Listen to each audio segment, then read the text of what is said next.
സുഹൃത്തുക്കളെ, അങ്ങനെ രാഹുൽ മാങ്കൂട്ടവും ഫെനി നയനാനും കൂടെ രാജൻ ജോസഫിനെ വലിച്ചു കീറി ഒട്ടിച്ചു വെച്ചിട്ടുണ്ട്. അതിനെ പറ്റിയിട്ട് ഞാൻ പറയാം. രാജൻ ജോസഫിന് ഇഷ്ടമല്ലാത്ത ആളുകളുണ്ടെങ്കിൽ ഒന്ന് ലൈക്ക് അടിച്ചേക്കണം. എത്ര ആളുകൾ ഈ ഒരു ഊളയെന്ന് തന്നെ വിളിക്കണം. കാരണം ഒരു മാധ്യമ പ്രവർത്തകൻ എന്ന് പറഞ്ഞിട്ട് എന്തൊക്കെയാണ് വന്നിരുന്നിട്ട് വിളിച്ചു കൂവി വിടുന്നത് അല്ലേ? വായിന്നുള്ള സംഭവങ്ങളൊക്കെ കേട്ട് കഴിഞ്ഞാലുണ്ടല്ലോ, അറപ്പാണ് തോന്നുന്നത്. ഇവരെയൊക്കെ എങ്ങനെയൊക്കെയാണ് ഒരു മാധ്യമ പ്രവർത്തകൻ എന്ന് വിളിക്കുന്നത്? പുള്ളി ഒരു മാധ്യമ പ്രവർത്തകനാണെന്ന് തോന്നുന്നു, എനിക്കറിയത്തില്ല, എങ്ങനെയാണ് പറയുന്നത്.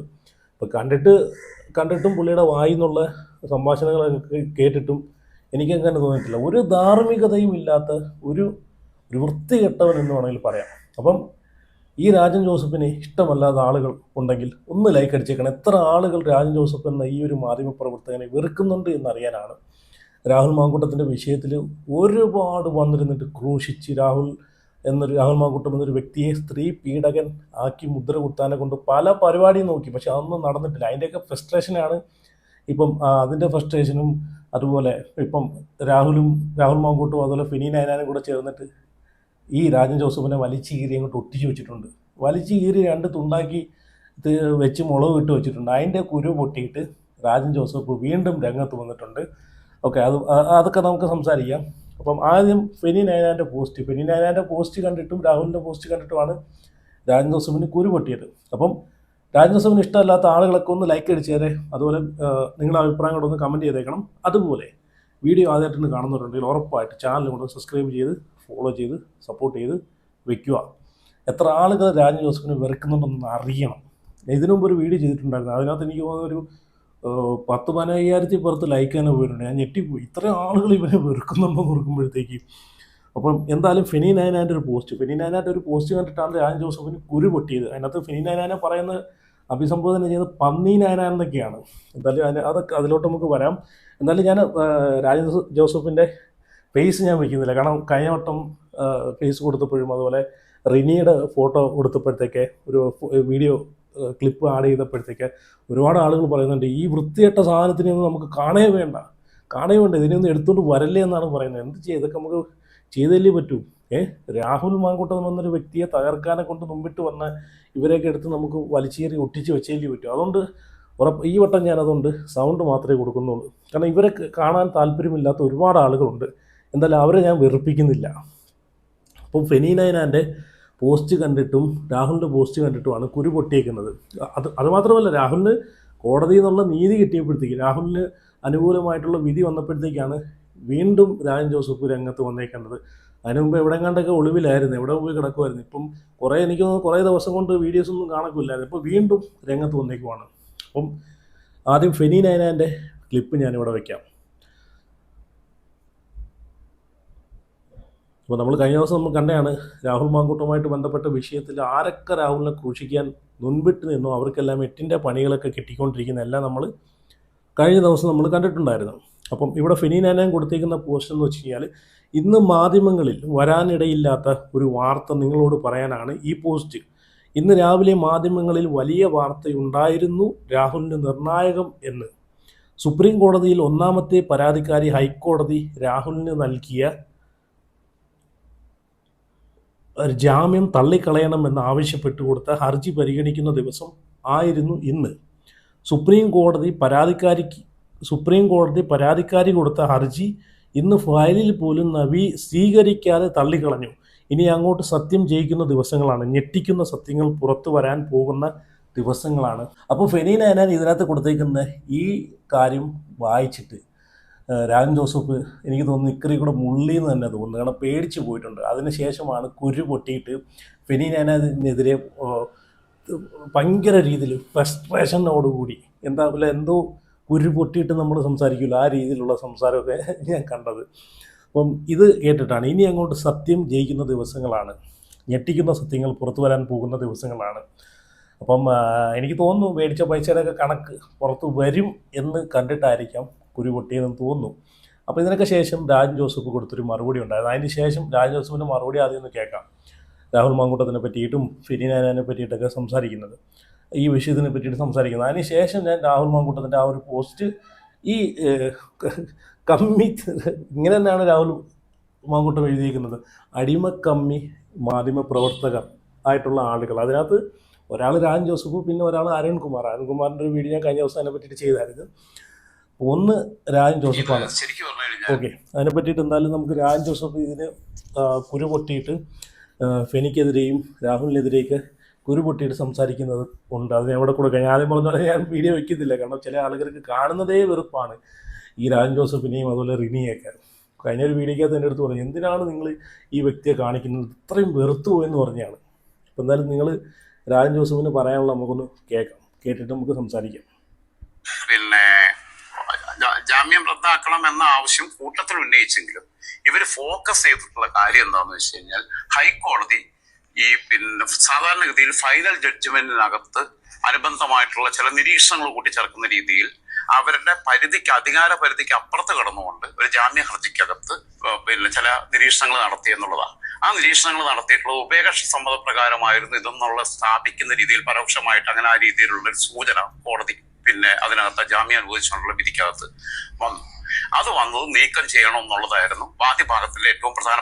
സുഭാഷ് ചന്ദ്രൻ പിന്നെ സർക്കാരിന് വേണ്ടിയിട്ട് ഹാജരായ വക്കീല് തുടങ്ങിയവരൊക്കെ ഉണ്ടായിരുന്നു. അപ്പൊ ഇത് ഹർജി ഡിവിഷൻ ബെഞ്ചാണ് പരിഗണിച്ചത്. അത് MM സുന്ദരേഷ്, NK സിംഗ് തുടങ്ങിയ ജസ്റ്റിസുമാരാണ് പരിഗണിച്ചത്. ഇതിനകത്ത് ഹൈക്കോടതിയുടെ ജാമ്യം അനുവദിച്ചുകൊണ്ടുള്ള വിധിക്കകത്ത് ഇടപെടുന്നില്ല എന്ന് പറഞ്ഞതിന്റെ കൂടെ ഇവർ പറഞ്ഞത് ഈ ഹൈക്കോടതി വിധിയിലെ 17, 18, 20, 21 തുടങ്ങിയ പാരഗ്രാഫുകൾ റിമൂവ് ചെയ്യണം എന്നാണ്. ഞാനതല്ല ചോദിക്കുന്നത്, ഈ ഇവനിക്ക് എന്താണ്, ഈ രാജൻ ജോസഫിന് എന്താണ് ഇത്രയും കുരു പൊട്ടേണ്ട കാര്യം എന്താണ്, ഈ ഒരു വിഷയത്തിനകത്ത് ഇത്രയും കുരു പൊട്ടേണ്ട കാര്യം എന്താണെന്നാണ് ഞാൻ ആലോചിക്കുന്നത്. അപ്പം വേറൊന്നുമില്ല, അരിയാരം കഴിക്കുന്ന ആളുകൾക്ക് മനസ്സിലാക്കാവുന്നേ ഉള്ളൂ, മേടിച്ച പൈസയ്ക്ക് കൂറ് കാണിക്കുന്നത്. അതാണ് ഇവിടെ സംഭവം. അതാണ് രാഹുൽ പോസ്റ്റ് ചെയ്തിട്ടുള്ളതും ഈ പറഞ്ഞിട്ടുള്ള അടിമകളായിട്ടുള്ള കമ്മികൾ എന്നുദ്ദേശിച്ചത്. അപ്പം പിന്നെ കോടതി വരെ പറഞ്ഞിട്ടുള്ള കാര്യമാണ്. കോടതി വരെ പറഞ്ഞിട്ടുണ്ട് ഈ ഒരു കേസിനകത്ത് ഉഭയകക്ഷി സമ്മതപ്രകാരമുള്ള ഈ ഒരു കേസിനകത്ത് ഒരാൾ മാത്രം കുറ്റക്കാരാവത്തില്ലെന്ന് കോടതി വരെ പറഞ്ഞിട്ടുണ്ട്. പിന്നെ എന്തിനാണ് അതിലും വലിയ കോടതിയാവാൻ നോക്കുന്നത്? ഇവിടെ കോടതിക്ക് മേലെ ഒരു കോടതി എന്ന് ആക്കി തീർക്കുവാണ് ഇവിടെ ഈ പറഞ്ഞിട്ടുള്ള രാജൻ ജോസഫ്. കോടതി വരെ പറഞ്ഞ ഈ ഒരു കേസിനകത്ത് കോടതി വിധി വന്ന് ജാമ്യം കിട്ടി, രാഹുലിന് അനുകൂലമായിട്ടാണ് എല്ലാ കാര്യങ്ങളും വരുന്നത്. എന്നിട്ടും ഇത് മനസ്സിലാവാത്ത ഈ ഒരു മണ്ടൻ, ഈ ഒരു പൊട്ടൻ അല്ലേ എന്ന് തന്നെ വിളിക്കണം, കോടതിയെ പോലും അംഗീകരിക്കാത്ത ഈ വിവരദോഷികളെയൊക്കെ പറയുന്നത് ആര് കേൾക്കുമെന്നാണ് ഞാൻ ആലോചിക്കുന്നത്. അടുത്ത കൂടെ കേട്ടു നോക്കാം. നായരുടെ 24 ന്യൂസ് അവരാണല്ലോ ആദ്യം രാഹുലിനെ ഇരുത്തിക്കൊണ്ട് ഇന്റർവ്യൂ നടത്തിച്ചത്. രാഹുലിന് പറയാനുള്ള ഒക്കെ പറയാൻ തിരിച്ച പാവ ആഷ്മി എന്തിനാ അവിടെ കൊണ്ടിരുത്തിയെന്ന് എനിക്കറിയത്തില്ല. ഏതെങ്കിലും പിള്ളേരെ കൊണ്ട് ഏൽപ്പിച്ചാൽ മതി. അതുകൊണ്ട് 24 അങ്ങനെ ഒരു അവസരം രാഹുലിന് കൊടുത്തുകൊണ്ട് അത് കഴിഞ്ഞ ശേഷം ആഷ്മിക്കായിക്കോട്ടെ 24-ന് ആയിക്കോട്ടെ ഒരുപാട് സൈബർ അറ്റാക്കുകൾ നേരിടേണ്ട വന്നു. മറ്റേ ആരൊക്കെ കൊണ്ട് ശ്രീകണ്ഠൻ നായർക്കെതിരെ കേസ് വരെ കൊടുത്തിട്ടുണ്ടായിരുന്നു 24 ന്യൂസ് ചാനലിൽ. രാഹുൽ എന്നൊരു വ്യക്തിക്ക് അങ്ങനെ ഒരു അവസരം കൊടുത്തതിന് സത്യം പറഞ്ഞാൽ 24-ന് ഒരു ബിഗ് സല്യൂട്ട് തന്നെ കൊടുക്കണം, അതുപോലെ ആഷ്മിക്കും. അതുകൊണ്ട് രാഹുൽ മാങ്കൂട്ടത്തിന് പറയാനുള്ളത്, ജനങ്ങൾക്ക് എത്രയോ ആളുകൾ അത് ആഗ്രഹിച്ചിരുന്നു പുള്ളിക്ക് പറയാനുള്ള കാര്യങ്ങൾ അല്ലേ. പുള്ളിക്ക് പറയാനുള്ള ഇന്ന് വരെ പുള്ളി എവിടെയും പറഞ്ഞിട്ടില്ല. പക്ഷേ ആ ഒരു ഇൻ്റർവ്യൂയോട് കൂടി ജനങ്ങൾക്ക് സത്യം എന്തെന്ന് മനസ്സിലായി. അപ്പോൾ അതിൻ്റെയൊക്കെ ഒരു കുരുവൊട്ടലാണ് ഇവിടെ കാണുന്നത്. ജനങ്ങൾ സത്യം എന്തെന്ന് അറിയില്ലായിരുന്നു, അതാണ് വേണ്ടുന്നത്. ഇവരെ പോലത്തെ ഉള്ളവന്മാരൊക്കെ പടച്ചു വിടുന്ന കുറേ കള്ളക്കഥകളും മേടിച്ച പൈസയ്ക്ക് ഛർദ്ദിച്ച് വയ്ക്കുന്ന കുറേ കള്ളക്കഥകളെല്ലാം കേട്ട് ജനങ്ങൾ ഇങ്ങനെ വിശ്വസിച്ചിരിക്കണം. അതായിരുന്നു വേണ്ടുന്നത്. അപ്പോൾ സത്യം ജനങ്ങൾ അറിഞ്ഞപ്പോഴത്തേക്ക് അതിൻ്റെ ഉള്ള കുരുപൊട്ടലാണ് നമ്മൾ ഇപ്പം കേട്ടത്. ആഷ്മിക്ക് ഒരു ഇമേജ് ഉള്ളതാണ്.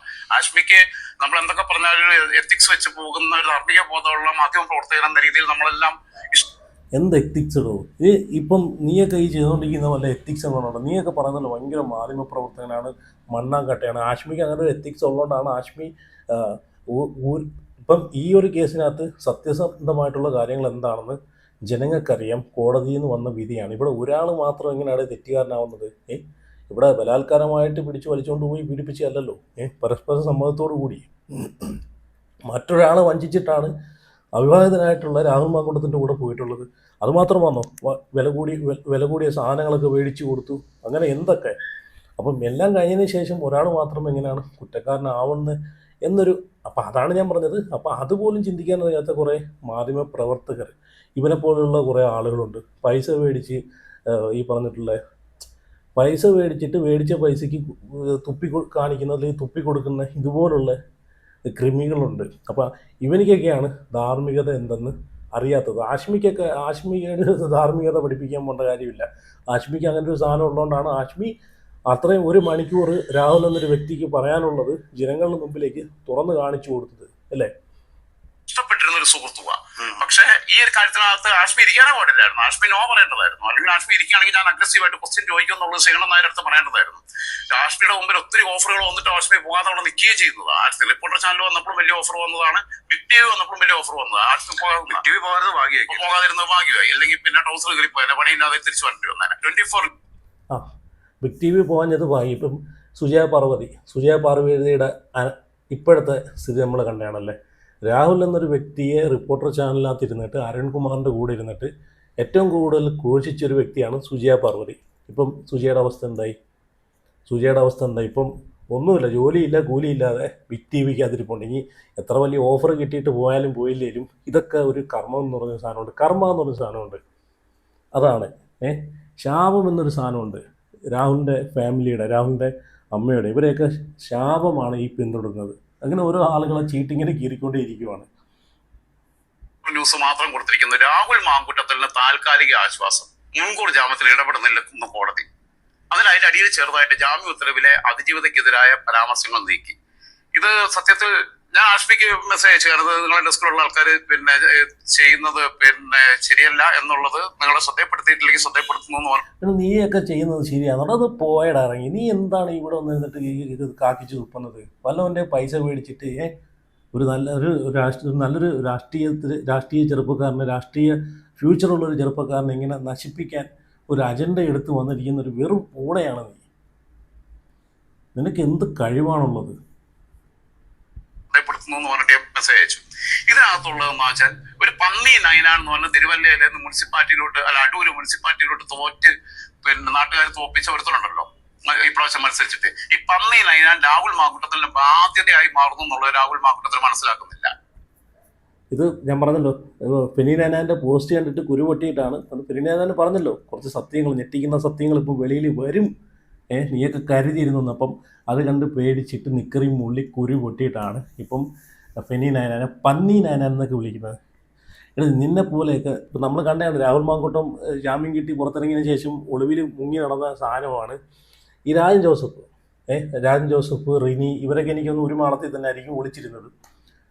നിന്നെയൊന്നും പോലും നട്ടലില്ലാത്ത സാധനമല്ല ഫെനി നൈനാൻ. നട്ടലുള്ള ഈ കോൺഗ്രസ് പ്രസ്ഥാനത്തിലെ നട്ടലുള്ള വളർന്നു വരുന്ന യുവ നേതാക്കളാണ് ഫെനി നൈനാൻ, അതുപോലെ സീനാദേവി കുഞ്ഞമ്മ. സീനാദേവി കുഞ്ഞമ്മയുടെ കയ്യിൽ നിന്ന് വയറിറച്ച് കിട്ടിയതാണ്. രാഹുൽ മാങ്കൂട്ടവുമായിട്ട് ബന്ധപ്പെട്ട് ഒരു ഇല്ലാത്ത കഥ ഉണ്ടാക്കിക്കൊണ്ട് വന്നല്ലോ. രാഹുൽ മാങ്കൂട്ടവും സീനാദേവി കുഞ്ഞമ്മയും തമ്മിൽ അടുപ്പമുണ്ട്, മുൻപരിചയമുണ്ട്, ഇവർ തമ്മിൽ എന്തോ സംഭവമുണ്ട്, അത് അന്വേഷിക്കേണ്ടതായിട്ടുണ്ടെന്നൊക്കെ പറഞ്ഞിട്ട് വന്നിരുന്ന് തള്ളിയതാണ്. സീനാദേവി കുഞ്ഞമ്മ വയറ് നിറച്ച് കൊടുത്തിട്ടുണ്ടായിരുന്നു. അപ്പോൾ ഇവരൊക്കെ നട്ടലുള്ള ആളുകളാണ്. ഇവരുടെ അടുത്തൊക്കെ കളിക്കാൻ പോകുന്നത് സൂക്ഷിച്ച് വേണം. അപ്പം ബാക്കിയും കൂടെ കേട്ടു നോക്കാം. നമ്മൾ വരെ ഒരു പരിധി വരെ ഒന്ന് ഭയത്തിലോട്ട് നീങ്ങിയപ്പോൾ വീണ്ടും നമ്മളെ വായിക്കാത്തിട്ട് കോരിട്ടിടക്കി വന്നത് രാജൻ ജോസഫിനെ ഉള്ള പണി വരുന്നു.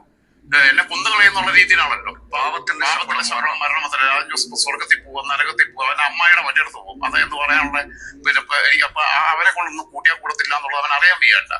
ഇവര് തമ്മിലുള്ള ബന്ധം പോലും ആത്മാർത്ഥമല്ല. ഈ രണ്ടാമത്തെ അതിജീവിതയുടെ അടുത്ത് ഫെനി നൈനാൻ മോശമായിട്ട് അപ്രോച്ച് ചെയ്തിട്ടുണ്ട് എന്ന് പറഞ്ഞാൽ ഇവൻ പറയുന്നത് എന്താണെന്ന് വെച്ച് കഴിഞ്ഞാൽ രാഹുൽ മാങ്കൂട്ടവും അതുപോലെ ഫെനി നൈനാനും തമ്മിലുള്ള ബന്ധം ആത്മാർത്ഥമല്ല. ഊളെ സത്യം പറഞ്ഞാൽ ഫെനി നൈനാനെ പോലും അതുപോലെ ശ്രീനാദേവി കുഞ്ഞമ്മയൊക്കെ പോലെ ഒരു കട്ടയ്ക്ക് ഏത് അവസ്ഥയിലും കൂടെ നിൽക്കാൻ അതുപോലൊരു സുഹൃത്ത് ഉണ്ടെങ്കിൽ പിന്നെ വേറൊരു ഊളയുടെ ആവശ്യമില്ല. അപ്പം നമ്മൾ കണ്ടതാണ് രാഹുൽ മാങ്കൂട്ടത്തിൻ്റെ വിഷയത്തിൽ ഈ ഒരു ആരോപണം വന്ന ആ സമയം തൊട്ട് ഈ നിമിഷം വരെ, ഞാൻ ഈ ഒരു വീഡിയോ എടുക്കുന്നത് വരെ രാഹുലിനെ തള്ളിപ്പറയുന്നതായിട്ടോ സീനാദേവി കുഞ്ഞമ്മയോ അല്ലെങ്കിൽ ഈ പറഞ്ഞിട്ടുള്ള ഫെനി നൈനാനോ തള്ളിപ്പറയുന്നതായിട്ടോ എവിടെയും ഞാൻ കണ്ടിട്ടില്ല. കട്ടയ്ക്ക് കൂടെ നിന്ന് സപ്പോർട്ട് ചെയ്യുന്നതാണ് കണ്ടത്. അതാണ് ഒരു ഫ്രണ്ട്. അങ്ങനെ വേണം അല്ലേ? ഈ ഫെനി നൈനാൻ വഴിയാണ് ഒരുപാട് കാര്യങ്ങൾ. രാഹുൽ മാങ്കൂട്ടം എന്നൊരു വ്യക്തി ജയിലിൽ കിടന്നപ്പോൾ പോലും വെളിയിൽ നിന്നിട്ട് രാഹുലിന് വേണ്ടിയിട്ട്, രാഹുൽ എന്നൊരു വ്യക്തിക്ക് വേണ്ടിയിട്ട് വെളിയിൽ നിന്ന് വാദിച്ചൊരു വ്യക്തിയാണ് ഫെനി നൈനാൻ. തെളിവുകൾ നിരത്തി ഫെനി നൈനാൻ ഫേസ്ബുക്കിലൂടെ കാണിച്ച തെളിവുകൾ കൊണ്ടാണ് ജനങ്ങൾ അറിഞ്ഞത് ആ വാട്സാപ്പ് ചാറ്റിൻ്റെ പൂർണ്ണരൂപവും ആ പറഞ്ഞിട്ടുള്ള പരാതിക്കാരി മൂന്നാമത്തെ പരാതിക്കാരിയുമായിട്ട് ഫെനി നൈനാൻ മുമ്പ് സംസാരിച്ചിട്ടുണ്ട് എന്നുള്ള എല്ലാ വിവരങ്ങളും അറിയാൻ സാധിച്ചിരുന്നത്. ഉടായ്പകൾ പൊളിച്ച് വെളിയിൽ കൊണ്ടുവന്നതല്ല ഫെനി നൈനാനും ശ്രീനാദേവി കുഞ്ഞമ്മയാണ് അല്ലേ. റിനിയുടെ 12 മണിക്കുള്ള സീക്രട്ട് ചാറ്റിൻ്റെ വിവരങ്ങളൊക്കെ അതിനൊക്കെ ശേഷം പിന്നെ റിനിയെ നമ്മൾ കണ്ടിട്ടില്ല.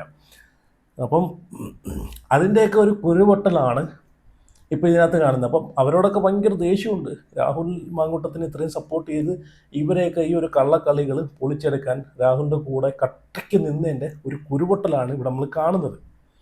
ഇവരൊന്നും വിചാരിച്ച് കാണത്തില്ല കേട്ടോ, രാഹുൽ മാങ്കൂട്ടം എന്നൊരു വ്യക്തി ഒറ്റയ്ക്കങ്ങ് ആയിപ്പോകും, അങ്ങ് ഇല്ലായ്മ ചെയ്ത് കളയാമെന്ന് വിചാരിച്ച് കാണും. ഫെനി നൈനാൻ രണ്ടാമത്തെ അതിജീവിതരെടുത്ത് രണ്ടാമത്തെ അതിജീവിത എന്നൊക്കെ പറഞ്ഞ കൊച്ചു ജനിച്ചു വീഴുമ്പോ ഈ രാഹുലിന് 10-20 വയസ്സുണ്ട് ഈ പോത്തിന്. അവൻ എടുത്തുകൊണ്ട് നടന്നിട്ടുള്ള കൊച്ചാ. അങ്ങനെയുള്ള ഒരു കുട്ടി സാറെന്നാ വിളിക്കുന്നത്, അവനെ ട്യൂഷൻ പഠിപ്പിച്ചിട്ടുള്ളതാ. ആ കുട്ടിയൊക്കെ എന്ന് പറഞ്ഞു കഴിഞ്ഞാൽ ചതിയപ്പെടുത്തിയിട്ട് കൊണ്ടിട്ട് റേപ്പ് ചെയ്യുക. ഒരു ഉപേക്ഷ സമ്മതവും ഇല്ല, ഒരു പ്രണയവും ഇല്ല, ഒന്നുമില്ല. റെസ്പെക്റ്റോട് പോയിട്ട് പഠിപ്പിച്ച അധ്യാപകരാണ്. ആ രീതിയിൽ അത്രയും കുഞ്ഞു പ്രായമാണ് കുട്ടിക്ക്. ബ്രീത്തിങ് പ്രോബ്ലം ഉള്ളതാ. ഈ കുട്ടിക്ക് ശ്വാസം മുട്ടുമ്പം മറ്റേ ഇൻഹേലർ വെച്ചിട്ട് വീണ്ടും റെപ്പ് ചെയ്യുക. ഒരാള് റെപ്പ് ചെയ്തെന്ന് പറയാം, 2 ആൾ ഇതെന്നൊക്കെ പറയുമ്പോഴത്തേക്ക് പിന്നീട് അത് പരാതി കൊടുക്കാൻ പറ്റാതാവും. ഈവൻ ഇത് കഴിഞ്ഞിട്ട് ഈ പന്നി പന്നി നൈനാൻ ഇവരെല്ലാം ടൂൺ ചെയ്യാൻ നോക്കിയിട്ടുണ്ട്. മൂന്നാമത്തെ പരാതിക്കാരിയെ ടൂൺ ചെയ്യാൻ നോക്കിയിട്ടുണ്ട്. രാഹുൽ അങ്ങനെയൊക്കെ രാഹുലിനെ ഞാൻ സംരക്ഷിക്കാം എന്നുള്ള രീതിയിൽ പരോക്ഷമായ സൂചനകൾ കൊടുത്ത് ഈ രണ്ടാമത്തെ പരാതിക്കാരുടെ അടുത്ത് മൂന്നാമത്തെ പരാതിക്കാരുടെ അടുത്ത് ഒക്കെ അപ്രോച്ച് ചെയ്തിട്ടുണ്ട്. പന്നി നൈനാൻ വളരെ അവരുടെ നോട്ടത്തിൽ വരെ പെശുകൊണ്ടെന്നുള്ളത് അവർക്ക് ബോധ്യപ്പെട്ടിട്ടുണ്ട്. രാഹുൽ വൃത്തികൾ കാണിച്ചു കഴിഞ്ഞിട്ട് പിന്നെ അവന്റെ കയ്യിലേക്ക് ഈ ഇരകളെ അവരുടെ എന്താ പറയുന്ന തകർന്നു നിൽക്കുന്ന സമയത്ത്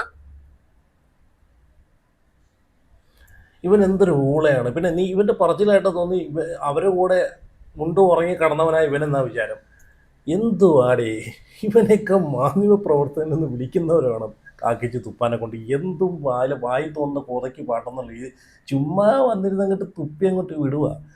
പിന്നെ കണ്ടില്ലേ, പ്രായപൂർത്തിയാകാത്ത പിള്ളേരെ വരെ പീഡിപ്പിച്ചിരുന്നു. എന്തുവാടേ സത്യം പറഞ്ഞാൽ ഇതൊക്കെ പറയുന്നതിനൊരു മര്യാദ വേണം അല്ലേ. ഇതൊക്കെ ഇവൻ്റെയൊക്കെ സത്യം പറഞ്ഞാൽ ഇവൻ്റെയൊക്കെ പേരിലുണ്ടല്ലോ, ഇവൻ്റെ ഈ ഇരിക്കുന്ന രാജൻ ജോസഫിൻ്റെ പേരിൽ ഇത് എല്ലാം കഴിഞ്ഞിട്ട് ഇവനിക്കൊക്കെ നല്ല രീതിയിൽ കൊടുക്കണം, നല്ല രീതിയിലുള്ള പണി കൊടുക്കണം. അതാണ് വേണ്ടുന്നത്. ഇപ്പോൾ ഓരോന്നും കിട്ടിക്കൊണ്ടിരിക്കുവാണല്ലോ. ഇവനൊക്കെ പറഞ്ഞു കഴിഞ്ഞാൽ വല്ല കൂടിപ്പോവും, നമ്മളെ നാവ് തന്നെ ഇതായിപ്പോവും. ഒന്നാമത്തെ അതിജീവിതയ്ക്ക് നിയമപരമായിട്ട് വിജയം നേടിയിരിക്കുക.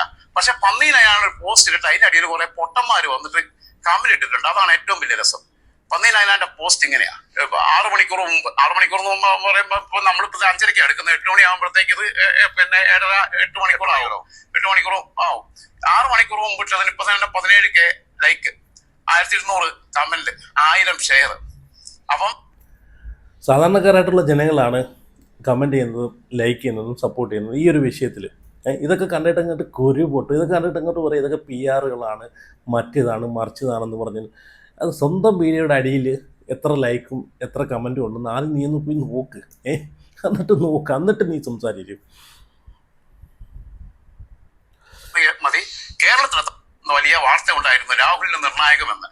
സുപ്രീം കോടതിയിൽ ഒന്നാമത്തെ പരാതിക്കാരി ഹൈക്കോടതി രാഹുലിന് ഇപ്പം രാഹുൽ മാങ്കൂട്ടത്തിന് നിർണായകമായതാണ് ഈ ഫ്രസ്ട്രേഷൻ്റെയും അതുപോലെ ഈ കുരുപൊട്ടലിൻ്റെയും ഇപ്പോഴത്തെ കാര്യം. കുറേ ദിവസമായിട്ട് കാണക്കില്ലായിരുന്നു. ഇപ്പോൾ വീണ്ടും രംഗപ്രവേശനം ചെയ്തിട്ടുണ്ട് രാജൻ ജോസഫ്, രായപ്പൻ. എന്താ ചെയ്യല്ലേ. അപ്പോൾ എന്തായാലും രായപ്പനെ പറ്റിയിട്ടുള്ള അഭിപ്രായം നിങ്ങൾ ഉറപ്പായിട്ട് കമൻറ്റ് ചെയ്യണേ. അതുപോലെ രായപ്പന് ഇഷ്ടമല്ലാത്ത ആളുകളൊക്കെ ഒന്ന് ലൈക്ക് അടിക്കണം. എത്ര ആളുകൾ ഇഷ്ടമല്ലാത്തതായിട്ടുള്ള ആളുകൾ ഉണ്ടെന്ന് അറിയാനാണ്. ഇതുപോലുള്ള സാധനങ്ങളെയൊക്കെ മാധ്യമപ്രവർത്തകർ എന്ന് വിളിക്കുന്ന ആളുകളെ വേണം കല്ലെറിഞ്ഞോട്ടിക്കാൻ. ഇനി രാഹുൽ ഇട്ട പോസ്റ്റും കൂടെ ഞാനൊന്ന് വായിക്കാം. അപ്പം ഈ ഒരു പോസ്റ്റും കൂടെ കണ്ടിട്ടൊക്കെയാണ് മൊത്തത്തിൽ കുരു പൊട്ടിയേക്കുന്നത്. അപ്പം രാഹുൽ മാങ്കൂട്ടം ഈ പറഞ്ഞിട്ടുള്ള രാജൻ ജോസഫിനെ പറ്റിയിട്ടും അരുൺകുമാറിനെ പറ്റിയിട്ടൊക്കെയാണ് ഈ ഒരു പോസ്റ്റിനകത്ത് പങ്കുവച്ചിട്ടുള്ളത്. കഴിഞ്ഞ കുറേ നാളുകളായി എല്ലാവരുമില്ല, ഒരു സംഘം സർക്കാർ വാലാട്ടികളായ അടിമ മാധ്യമ തൊഴിലാളികളുടെ അജണ്ടയിലാണ് എനിക്കെതിരെയുള്ള കേസുകളുടെ വാർത്ത പോകുന്നത്. നമ്മൾ കണ്ടതാണ് സ്ഥിരമായിട്ട് രാജൻ ജോസഫും വന്നിരുന്നിട്ട് ഇങ്ങനെ ഛർദ്ദിച്ച് തുപ്പുന്നത് മേടിച്ച പൈസയ്ക്ക്. ഇന്നും അത്തരം വാർത്ത തന്നെയാണ് ഞാൻ പ്രതീക്ഷിച്ചത്. ആ പ്രതീക്ഷ അവർ തെറ്റിച്ചുമില്ല. എനിക്കെതിരെ ആദ്യ പരാതിക്കാരി ഹൈക്കോടതി നൽകിയ മുൻകൂർ ജാമ്യം റദ്ദ് ചെയ്യണമെന്ന് പറഞ്ഞ് സുപ്രീം കോടതിയിൽ പോയിരുന്നു. ആ പോയതിന് പൊടിപ്പും തേങ്ങലും വെച്ച് നല്ല പ്രാധാന്യം ഈ അടിമ സംഘം കൊടുത്തിരുന്നു. ഇന്നാണ് ആ ഹർജി സുപ്രീം കോടതി പരിഗണിച്ചത്. എന്നാൽ സുപ്രീം കോടതി ആ ഹർജി ഫയലിൽ പോലും സ്വീകരിക്കാതെ തള്ളിക്കളഞ്ഞു. യാഥാർത്ഥ്യം പറഞ്ഞാൽ സുപ്രീം കോടതിയിൽ എനിക്കൊരു അഭിഭാഷകൻ പോലുമില്ലായിരുന്നു. എനിക്ക് നോട്ടീസ് പോലും തരാതെ സുപ്രീം കോടതിയുടെ സ്വന്തം ബോധ്യത്തിലാണ് ഹൈക്കോടതി നൽകിയ മുൻകൂർ ജാമ്യം നിലനിർത്തിയത്. ഒരു അഭിഭാഷകൻ പോലും ഇല്ലായിരുന്നു. എനിക്ക് നോട്ടീസ് പോലും തരാതെ സുപ്രീം കോടതിയുടെ സ്വന്തം ബോധ്യത്തിലാണ് ഹൈക്കോടതി നൽകിയ മുൻകൂർ ജാമ്യം നിലനിർത്തിയത്. ഒരു സംഘം അടിമകളായ മാധ്യമ പ്രവർത്തകർ, രാജൻ ജോസഫിനെ പോലുള്ള ആളുകൾ ശ്വാസം അടക്കി പിടിച്ച് എത്ര വായിട്ടലച്ചാലും ശബ്ദമലിനീകരണം ഉണ്ടാകുമെന്നല്ലാതെ ഒരു കാര്യവും ഉണ്ടാകാൻ പോകുന്നില്ല. കാരണം ആദ്യ ദിവസം തൊട്ട് ഞാൻ പറഞ്ഞിട്ടുള്ളതുപോലെ ഞാൻ ഈ വിഷയത്തിൽ ഈ രാജ്യത്തെ ഒരു നിയമങ്ങൾക്കും വിരുദ്ധമായി ഒന്നും ചെയ്തിട്ടില്ല.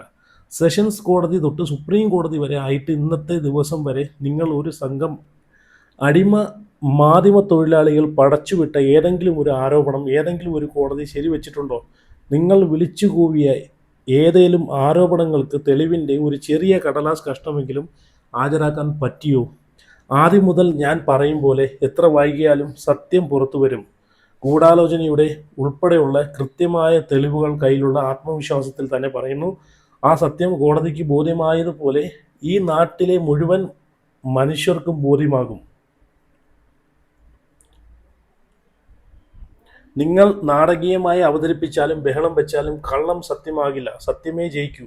ആ സത്യം എൻ്റെ ഭാഗത്താണ്.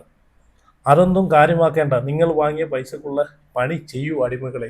അപ്പം രാഹുൽ മാങ്കൂട്ടം പറയുന്നത് എന്താണെന്ന് വെച്ചാൽ മേടിച്ച പൈസയ്ക്കുള്ള പണികൾ ചെയ്തുകൊണ്ടിരിക്കൂ രാജൻ ജോസഫിനെ പോലത്തുള്ള കമ്മി അടിമകളെ എന്നാണ് പറയുന്നത്. എന്നിട്ട് ഇവിടെ ഒരു ഫോട്ടോയും വെച്ചിട്ടുണ്ട്. വാങ്ങിയ പണത്തിന് അടിമപ്പണി തുടരുക കമ്മി മാധ്യമ തൊഴിലാളികളെ. ഓക്കെ, അപ്പോൾ എന്തായാലും രാജൻ ജോസഫിനെ വലിച്ചു കയറി ഒട്ടിച്ച് വെച്ചിട്ടുണ്ട് ഫെനി നയനാനും രാഹുൽ മാങ്കൂട്ടവും കൂടെ. അതിൻ്റെ കുരു പൊട്ടിയിട്ട് രാജൻ ജോസഫ് വീണ്ടും ഇങ്ങനെ രംഗപ്രവേശനം ചെയ്തിട്ടുണ്ട്. അപ്പം എന്തായാലും നിങ്ങളുടെ അഭിപ്രായങ്ങളൊക്കെ ഉറപ്പായിട്ട് കമൻറ്റ് ചെയ്ത് വീഡിയോ ആദ്യമായിട്ട് കാണുന്നവരെങ്കിലും ഉറപ്പായിട്ട് ചാനൽ കൂടെ സബ്സ്ക്രൈബ് ചെയ്ത് വെക്കുക.